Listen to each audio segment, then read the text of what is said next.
Bismillah, alhamdulillah, wassalatu wassalamu ala sayyidina wa maulana Muhammad Rasulillah wa ala alihi wa sahbihi wa man tabi'a sunnatahu wa jama'atah min yaumina hadha ila yaumin nahdah. Ashab al-fadilah, hadratul mustasyarin, hadratul asai syuriyah, wa ala ra'sihim sahib al-fadilah al-mukarram ar-ra'isul am Kiai Haji Miftahul Akhyar a'azzahullah bi'izzih wa akramahu bikaramih. Yang saya hormati Akhil Aziz Katib Am PBNU Kiai Haji Hathaqub Khalil Bisri. Yang saya hormati, yang saya banggakan Wakil Ketua Umum PBNU Profesor Dr. Kiai Haji Maksum Mahfud. Akhil Aziz Sekjen Bapak Dr. Kiai Haji Dr. Insinyur Kiai Haji Hilmi Faisal Zaini Hasan dan seluruh jajaran pengurus PBNU. Yang saya banggakan Ketua RMI Rabithah Al-Ma'ahid Al-Islamiyah Kiai Haji Abdul Ghaffar Razin a'azzahullah.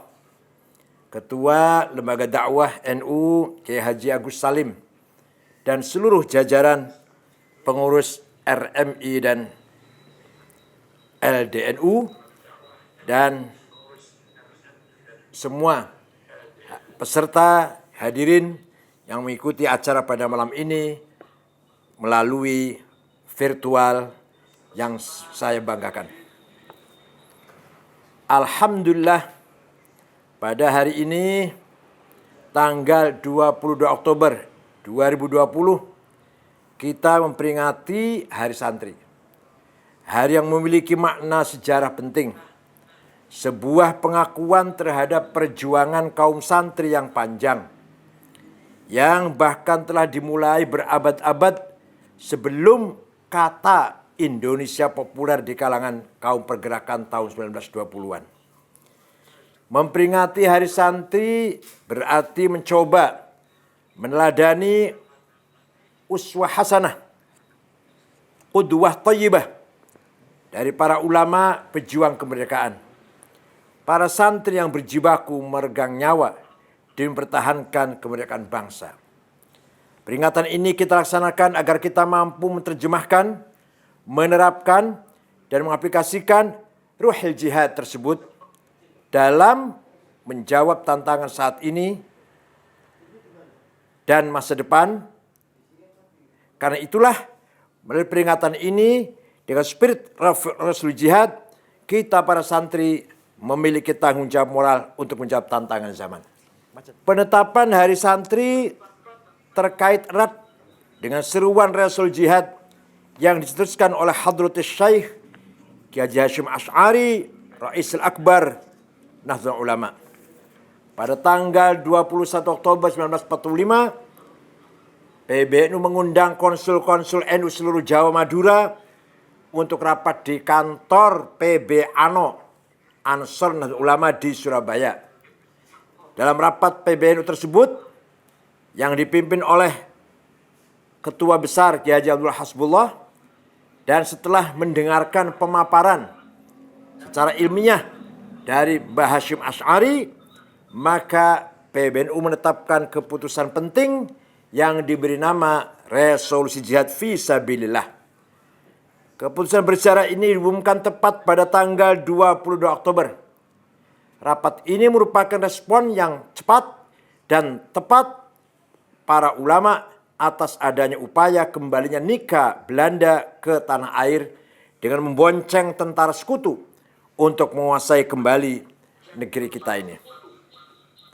Resolusi Jihad Fisabilillah Hasyim Asy'ari ini dengan jelas memuat nilai-nilai nasionalisme yang berbasis Ahlus Sunnah wal Jamaah, yaitu kewajiban mempertahankan kemerdekaan. NKRI sebagai satu-satunya pemerintahan yang sah yang harus dijaga dan ditolong. Umat Islam, terutama anggota warga Nahdliyin, harus mengangkat senjata melawan penjajah Belanda dan sekutunya. Perang suci atau jihad ini merupakan kewajiban bagi setiap muslim yang tinggal dalam radius 94 km. Dan fardu kifayah bagi mereka yang tinggal di luar radius tersebut. Pertempuran 10 November tahun 1945 di Surabaya yang dikenal sebagai Hari Pahlawan merupakan kelanjutan dari peristiwa Perang Rakyat 4 hari pada tanggal 26, 27, 28, 29 Oktober 1945. Yaitu perang antara Brigade 49 di bawah komando Brigjen Malabi dengan arek-arek Surabaya yang sangat heroik.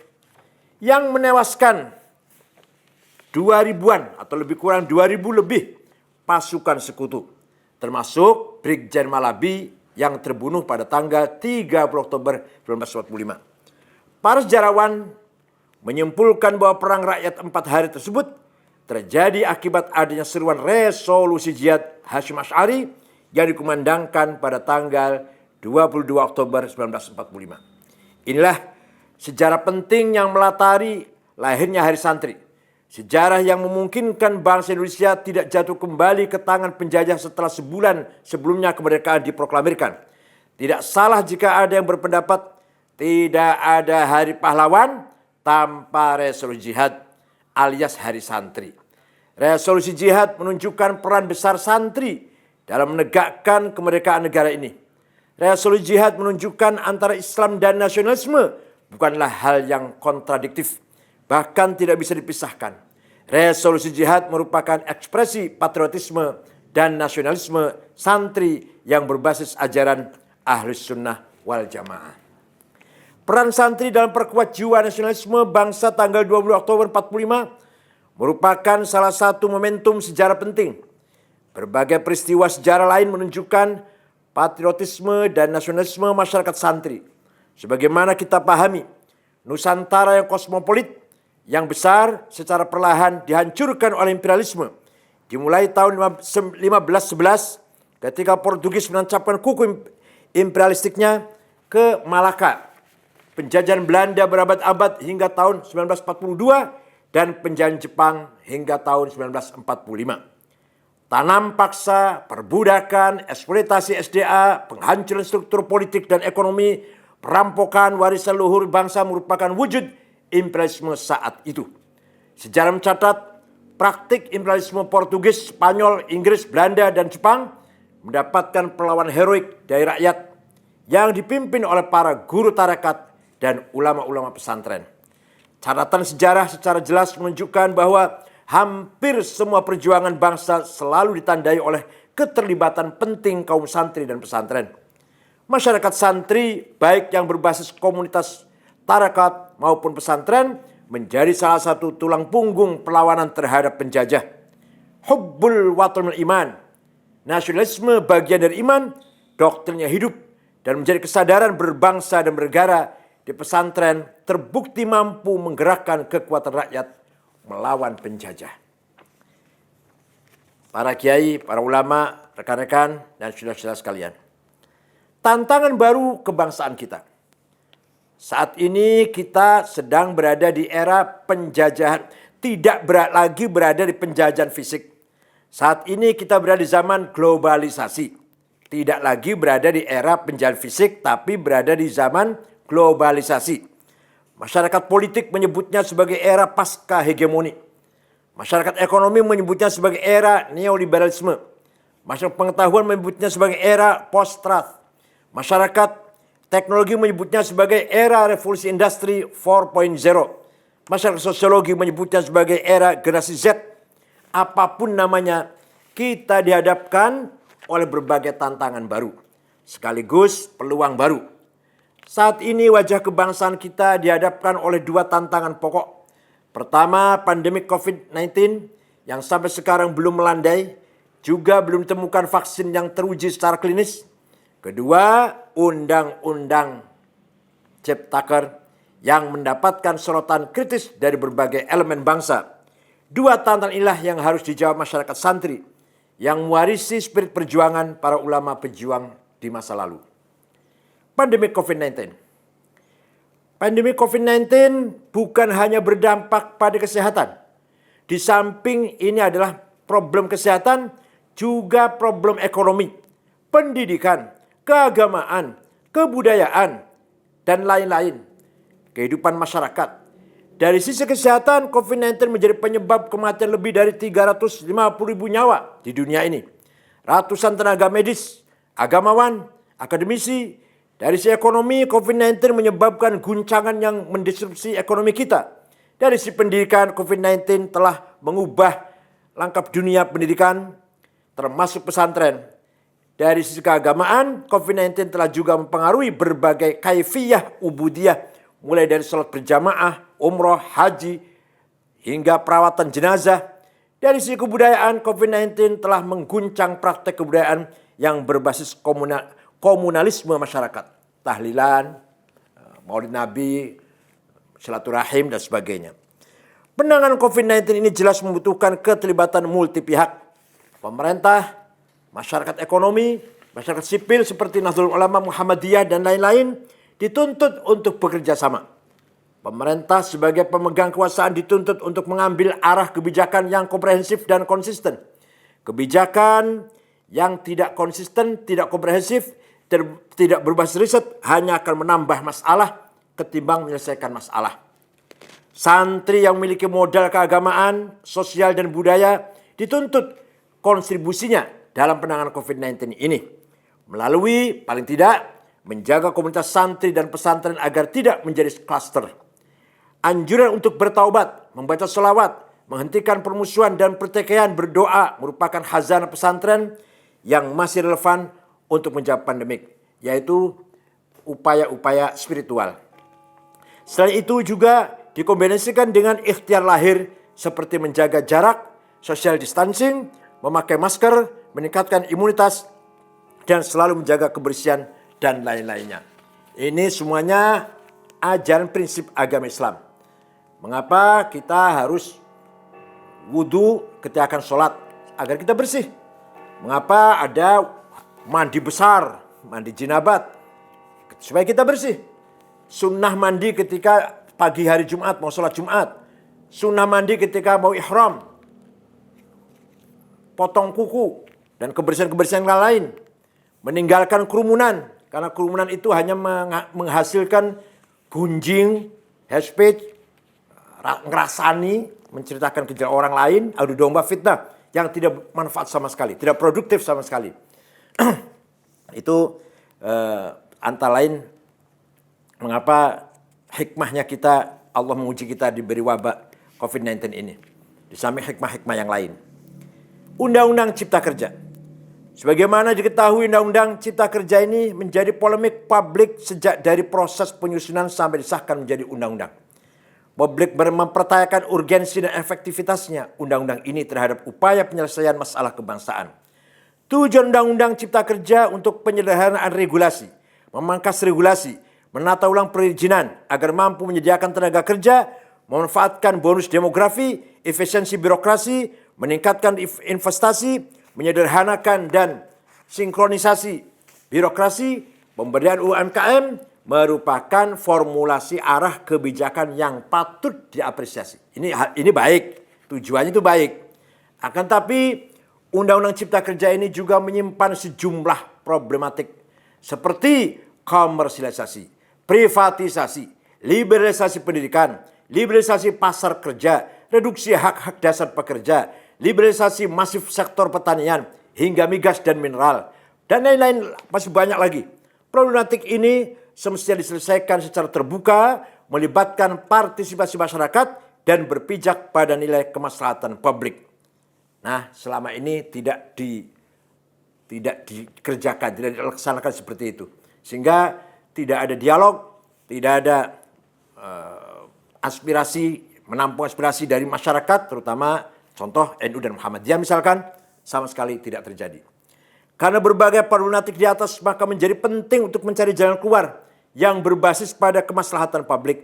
Suara-suara jernih, objektif, dan argumentatif dari masyarakat menjadi penting untuk didengar dan dicerminkan dan dicarikan formulasi kebijakan secara arif. Arah kebijakan yang perlu ditempuh adalah mempertahankan pasal-pasal yang mampu mewujudkan tujuan awal Cipta Kerja, sekaligus melakukan koreksi terhadap pasal-pasal yang menjadi sorotan publik. Oleh karena itu, PBNU bersikap menolak Undang-Undang Omnibus Law ini, tapi dengan cara elegan, yaitu melalui judicial review ke Mahkamah Konstitusi.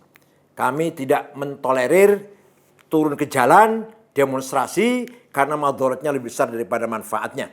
Rawan sekali melebar menjadi perlakuan anarkis, tindakan anarkis. Tapi kita mengharapkan pasal-pasal ini yang masih bermasalah bisa diperbaiki melalui judicial review dengan cara konstitusional. Menjadi santri harapan bangsa. Santri yang dididik di pesantren bukan hanya diajarkan pengetahuan semata, namun juga pendidikan karakter yang kuat. Pendidikan karakter inilah yang membentuk akhlakul karimah, the good moral, yang melekat pada dalam diri santri. Para santri diajarkan untuk berinteraksi sosial dengan sesama anak bangsa dari berbagai daerah, culture, adat istiadat, ekonomi, dan etnis beragam. Santri juga dididik untuk melahirkan kebanggaan diri sebagai bangsa, memiliki tradisinya sendiri, dan juga percaya diri terhadap struktur pengetahuan yang dimiliki. Apa yang diajarkan oleh pesantren selalu diorientasikan untuk memahami dan menjawab problem-problem kehidupan bermasyarakat, berbangsa, dan bernegara. Maka sebenarnya akhlakul karimah, apa itu namanya tawadu, apa sabar, apa ridho, syukur, qanaah, itu kalau kita ringkas kesimpulannya apa? Husnul muamalah, husnul muasyarah, husnul musyarakah. Bagaimana kita hidup bersama orang lain, siapapun orang lain itu, dengan baik, damai, dan bermartabat. Kita berteman dengan perbedaan kultur, perbedaan agama, berorganisasi, bermadhab dalam satu bangsa ini, tapi kita bermuamalah, tetap menjaga muamalah bil husna, muasyarah bil ma'ruf, musyarakah bil khair. Mari kita bangun kebersamaan yang positif. Mari kita bangun bermasyarakat yang bermartabat. Oleh karena itu kita harus jadi contoh. Para santri harus jadi contoh. Agar ditiru orang yang lain, kita mampu berteman, bergaul, bersama-sama, membangun kebersamaan dengan siapapun. Nah, gagalnya masyarakat Timur Tengah karena tidak mampu membangun husnul muasyarah, husnul muamalah, husnul musyarakah. Secara akidah Timur Tengah Islam. Secara syariat Timur Tengah benar, syariatnya Islam, nggak melenceng, nggak. Penduduk Afghanistan, Irak, Syria, Yaman, Saudi, Libya. Tapi dalam husnul muasyarah, husnul muamalah, husnul musyarakah, gagal. Mereka gagal. Oleh karena itu, kita harus menunjukkan kepada bangsa, seluruh bangsa ini, nasional, kita mampu memanage kehidupan bersama dengan bermartabat. Itu yang saya kehendaki. Maka guidance yang telah diberikan oleh Allah kepada Nabi Muhammad, pertama yu'allimuhumul kitab. Pertama yatlu alaihim ayatih, membacakan ayat Al-Quran. Kemudian wa zakkihim, membangun karakter. Baru wa yu'allimul kitab, skill, ilmu pengetahuan. Puncaknya wal hikmah, wisdom, direct illumination dari Allah. Ini ayat yang memberikan sebagai petunjuk kepada Nabi Muhammad membangun masyarakat Arab terutama. Pertama kali yatlu alaihim ayatih. Yang kedua yuzakkihim, karakter, the good moral, the good karakter. Kemudian wa yu'allimul kitab, skill, teknologi. Baru wal hikmah. Pendidikan pesantren merupakan institusi pembelajaran untuk mengembangkan pengetahuan, ilmu, dan teknologi untuk kepentingan agama, masyarakat, dan negara, dan dunia. Pesantren merupakan institusi pendidikan yang mengajarkan harmoni, persatuan, kesatuan, tata pergaulan kosmopolit yang menjadikannya sebagai great tradition. Dengan modal sosial budaya keagamaan tersebut, saya yakin santri mampu menjawab berbagai problem keagamaan, kemasyarakatan, kebangsaan, dan dunia. Santri dituntut untuk terus memahami dan setia berpijak pada tradisinya sendiri, melakukan konseptualisasi inovasi dan menyerap secara seleksi berbagai perkembangan sains teknologi dan kebudayaan dari berbagai belahan dunia. Jangan lupa kita punya slogan atau syiar al-muhafadzah al-qadim salih wal akhdhu bil jadidil aslah. Kita terbuka untuk yang positif, tapi kita menolak, reject untuk yang negatif. Yang lama masih bermanfaat kita pertahankan, warisan luhur kita. Nah, pandemi sebagai tolak transformasi santri, pandemi COVID-19 ini dan kebijakan publik terutama Undang-Undang Ciptaker merupakan dua isu yang saat ini mewarnai wajah keislaman dan kebangsaan kita. Suka atau tidak suka, tau'an au karhan, diakui atau tidak, problem dan tantangan kebangsaan tersebut telah hadir di depan kita. Sekarang ini, hari ini, saat ini. Kita tengah menghadapi berbagai tantangan baru. Transformasi sosial dan kenormalan baru yang berbeda sama sekali dengan masa sebelumnya. Jika dahulu resolusi jihad menghadapi setting imperialisme, maka saat ini resolusi jihad dihadapkan oleh konteks tantangan pandemi dan dampak kebijakan publik. Nilai-nilai resolusi jihad seperti nasionalisme, patriotisme, semangat rela berkorban, dihadapkan problem wabah yang mengancam keselamatan publik, disrupsi ekonomi yang perparah kemiskinan dan kesenjangan, terbatasnya proses pendidikan hingga praktek kebudayaan yang terbatasi karena social distancing dan lain-lainnya. Tapi kita yakin kalau kita mempunyai karakter kepribadian, bisa kita mampu menghadapi problem tantangan tersebut. Sesulit apapun, sebesar apapun. Innallaha ma'ana. Dalam konteks itulah, Hari Santri harus dimaknai tantangan zaman ini harus dijawab dengan mempertahankan khazanah pesantren, revitalisasi spirit resolusi jihad, sekaligus melakukan transformasi teknologi. Tanpa transformasi teknologi, tanpa materi protokol kesehatan, dan tanpa upaya memetik hikmah atas peristiwa yang ada, kita akan kehilangan momentum sejarah serta melemparkan kita jauh ke belakang peradaban. Maka pandemi COVID-19 ini kita ambil hikmahnya. Satu adalah termasuk allamal insana ma lam ya'lam, agar manusia lebih membangun peradaban lebih maju lagi. Yang kedua, supaya kita tidak sombong. Kan di era sekarang ini manusia dalam puncaknya kesombongan, puncaknya takabur. Di era digital ini, di era internet online ini, iman kepada Allah bergeser. Apalagi bagi orang yang bukan santri, apalagi kita santri aja sudah mulai bergeser iman kita kepada Allah dengan rasa sombong bahwa semua masalah, semua kehidupan ini bisa diatasi dengan HP, bisa di internet. Akhirnya kita lupa bahwa semua itu adalah makhluk Allah. Innalladzina tad'una min dunillah la yakhluqu dzubaban walau istama'u fi. Selain Allah tidak mampu menciptakan apa-apa, hatta menciptakan virus corona tidak mampu. Seandainya virus corona itu mengambil dari kita, kita pun tidak bisa menolongnya. Kita pun tidak bisa menghindarnya. Itulah kedaifan kita, kelemahan kita, keterbatasan kita. Maka COVID-19 ini merupakan pelajaran langsung dari Allah agar kita tidak sombong, tidak takabur, tidak egois, tidak materialistik, tidak hedonistik, mengejar kepuasan. Sama sekali tidak akan ada rasa puas di dunia ini. Oleh karena itu, mari kembali kepada jalan yang benar, thariqil haq, thariqat ahli sunnah wal jamaah. Kita ikuti para ulama, para kiai yang mampu menghadapi segala problem masalah kehidupan ini tetap dengan iman dan tawakal kepada Allah. Di era new normal kelak, transformasi radikal di semua sektor kehidupan merupakan keniscayaan.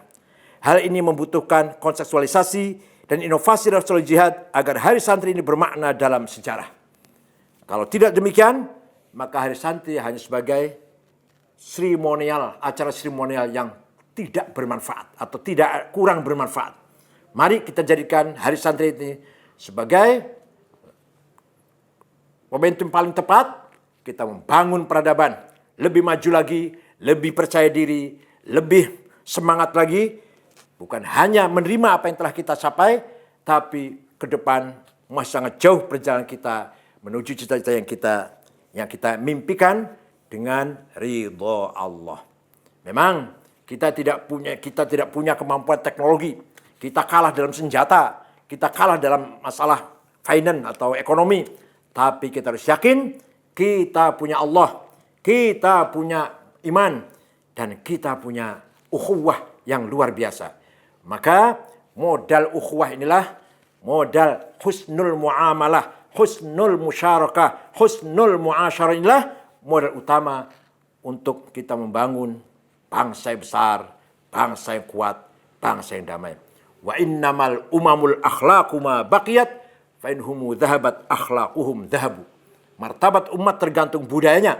Budayanya hancur, martabat umat pun hancur. Martabat bangsa pun hancur. Nah, syair ini tidak mengatakan, mohon maaf, tidak mengatakan wa innamal umamul adyanu ma baqiyat, tidak.